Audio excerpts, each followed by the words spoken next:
ne prenne ta couronne. Luc 16, 10 Celui qui est fidèle dans les moindres choses l'est aussi dans les grandes, et celui qui est injuste dans les moindres choses l'est aussi dans les grandes. Matthieu 25, 21 Et son maître lui dit, c'est bien, bon et fidèle serviteur. Tu as été fidèle en peu de choses. Je te confierai beaucoup de choses. Entre dans la joie de ton Seigneur. Proverbe 20, 6 dit, beaucoup d'hommes se disent pieux, mais qui peut trouver un homme fidèle? Introduction. De nombreuses résolutions sont prises au début d'une nouvelle année.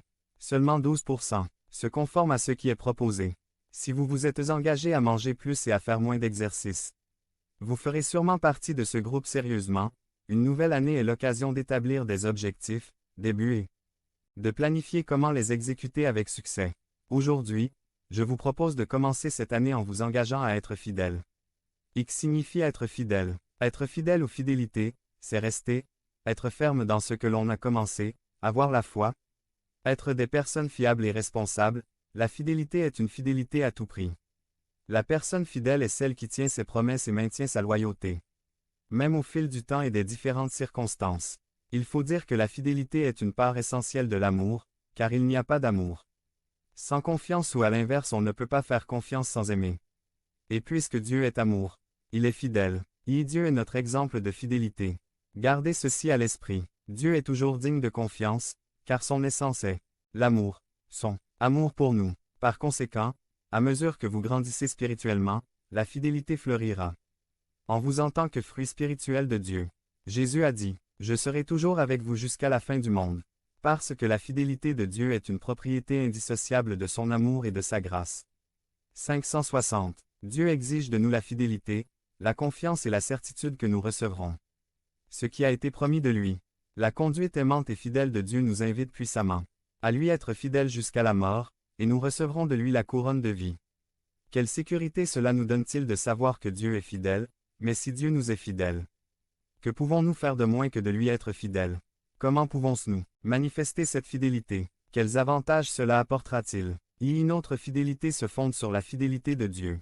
Les chrétiens tiennent fermement à la confession de notre espérance, car fidèle est celui qui a fait la promesse qu'on fait. Et 10,23, 11,11 et nous a appelés. Celui qui vous appelle il est fidèle, et c'est pourquoi il l'accomplira.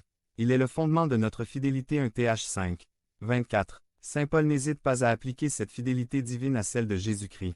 Mais le Seigneur est fidèle et il vous gardera ferme et vous protégera du malin 2 Th 3,3. Nous affirmons que Jésus-Christ est le même hier, aujourd'hui et éternellement. Comme il est difficile pour l'homme d'aujourd'hui d'apprendre à être fidèle. Cela demande la persévérance et la sérénité que procure l'apprentissage de l'abandon croissant de soi-même, pour faire confiance au Seigneur Jésus.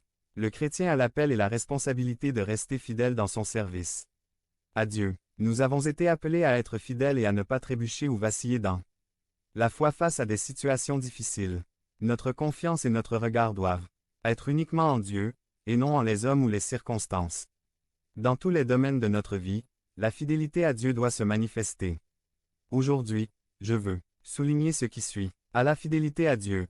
S'il nous est fidèle, comment pourrions-nous ne pas lui être fidèles? Il est logique que le croyant corresponde à la fidélité de Dieu à sa propre fidélité. C'est ce que l'on attend de ceux qui souhaitent lui plaire et le servir. Dans les enseignements de Jésus, la fidélité du serviteur apparaît comme un devoir incontournable avec une importance particulière. Mt. 24, 45, Mt. 25, 21, Luc. 12,